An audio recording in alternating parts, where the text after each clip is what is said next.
Hello students, so today we'll go for the next concept of the IR spectroscopy, that is nitrosyl compound. Okay?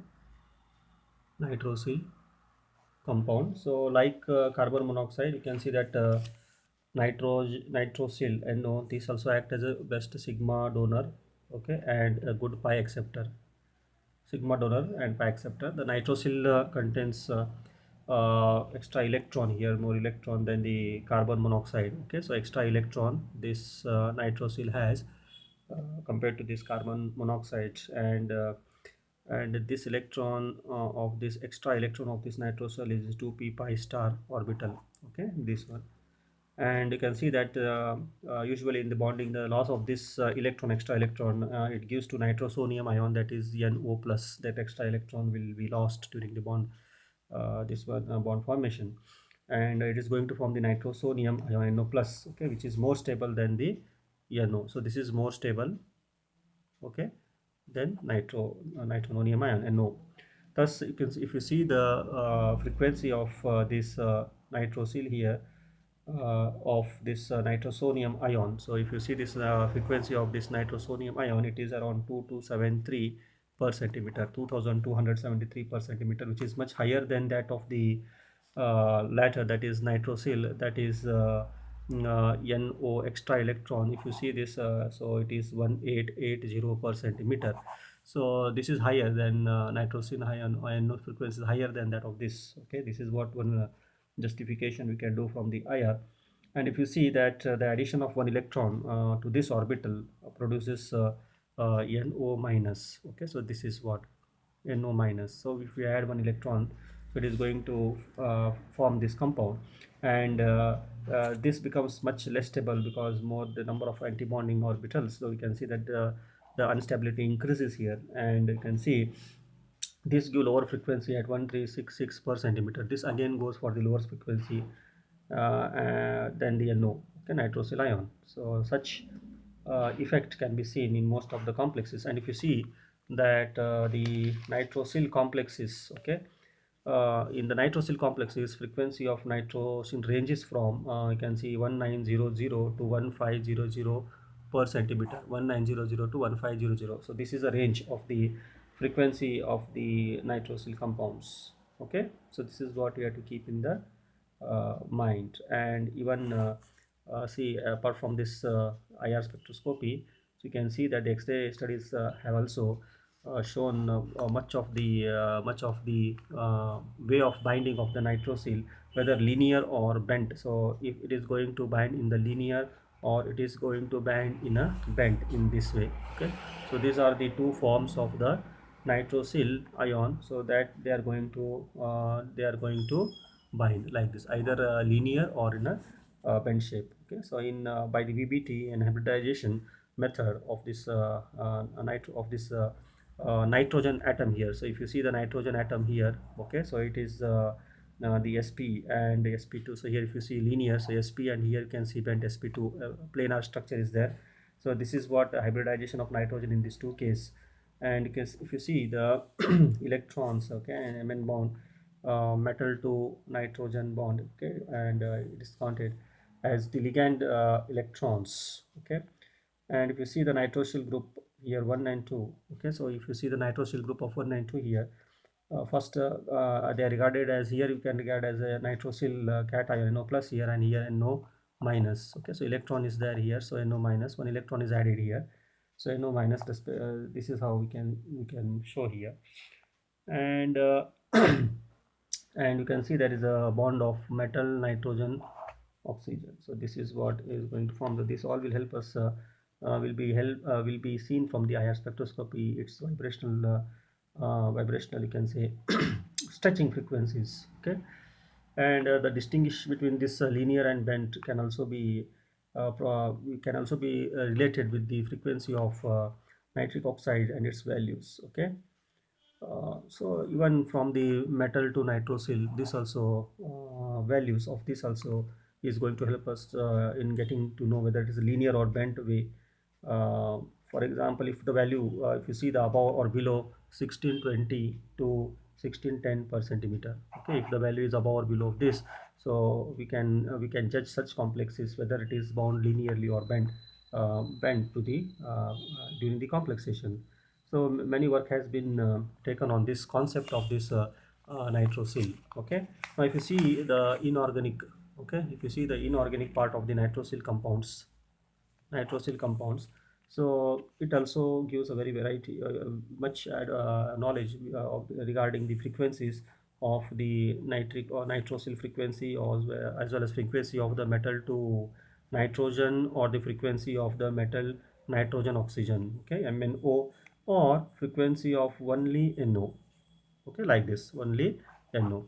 So you can show the inorganic complex is frequency of nitric oxide, or metal to nitrogen, or metal to nitrosyl bond, or only the nitrosyl. These all will help us in the knowing the inorganic compounds complexes. For example, if you see here, so we'll go for example here. Some of the compounds we'll take as example, and different frequencies like NO, frequency of NO, then frequency of metal nitrogen, then stretching frequency of metal nitrogen oxide, okay, and this is what. So these are the three modes of the frequencies here, and in some cases only uh, frequency of NO is been shown. If you see some of the compounds like chromium NO4, okay, tetranisosyl chromium, if you see here, so it is going to show at 1721 per centimeter, and metal 650 per centimeter, and here it is 496 per centimeter. See, so this is how we can see that the frequency of such functional groups is shown by such this nitrosyl, as well as this is shown by this compound. Similarly, if you go for cobalt CONO NO thrice, okay, so it is going to show as 1860 the nitrosyl frequency, as well as Cl. So now we can see here this compound is not going to show these two. So this is how the IR spectroscopy helps us. Even one example, molybdenum, if you take nitrosyl compound NO5 plus 5, okay, you can see this compound. So nitrosyl frequency shown by here 1912, it is showing 1816 and 1675 weak bands. It is going to show three frequencies. Stretching is going to show by this compound of this. And similarly, if you see metal to nitrogen frequency also, it is shown at 665, 633, 560, okay, 516 and 380 per centimeter. See, this is how the 1 2 3 4 5 5 one sharp and some weak bands has been seen for metal to nitrogen for this complex of molybdenum. Okay, so this is how.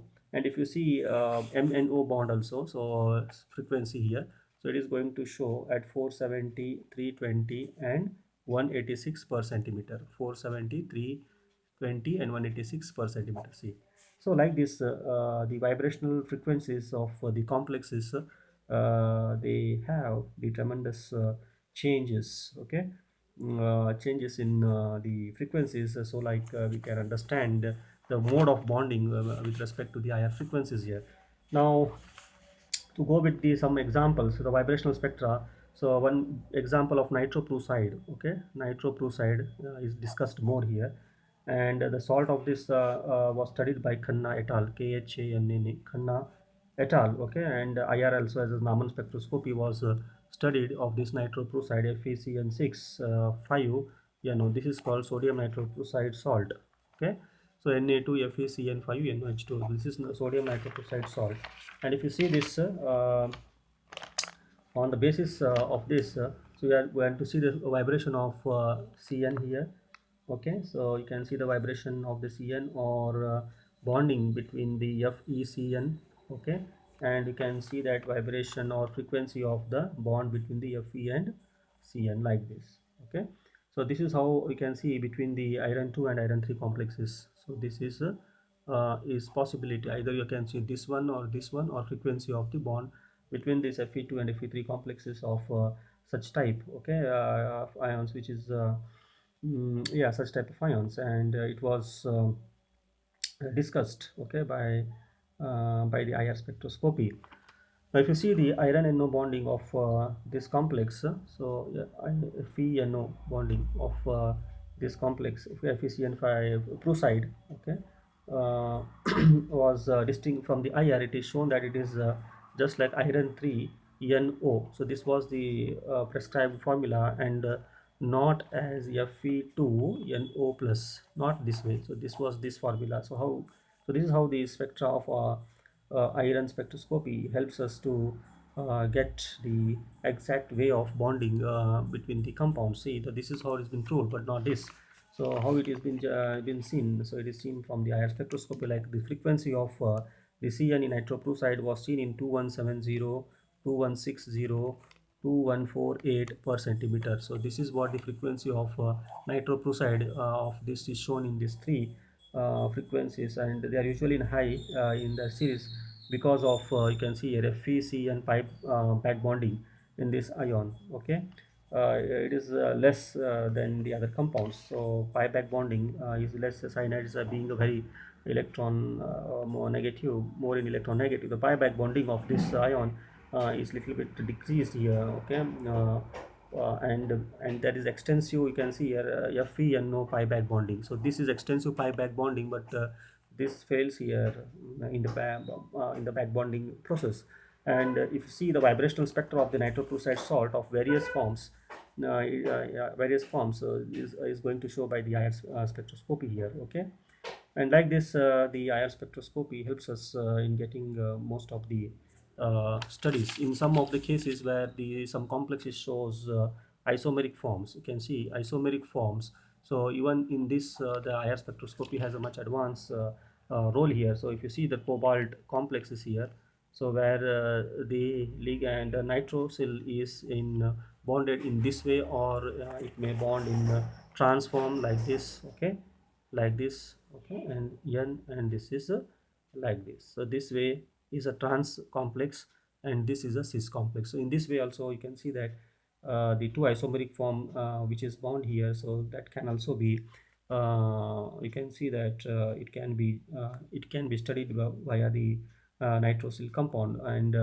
if you see this in these two cases, the frequency of nitrosyl here NO of this case was found to be 1750 per centimeter, whereas here 1650 per centimeter. See here the difference is here like this. You can see here this higher side of this is, and trans you can see the lower side. Okay, so this is how the IR spectroscopy is very explained for the cis and trans type of complexes. In some of the complexes you can see like some complexes like in this way, uh, uh, chromium dimetal complexes bonded in bridged form like this. Okay, cyclopentadienyl.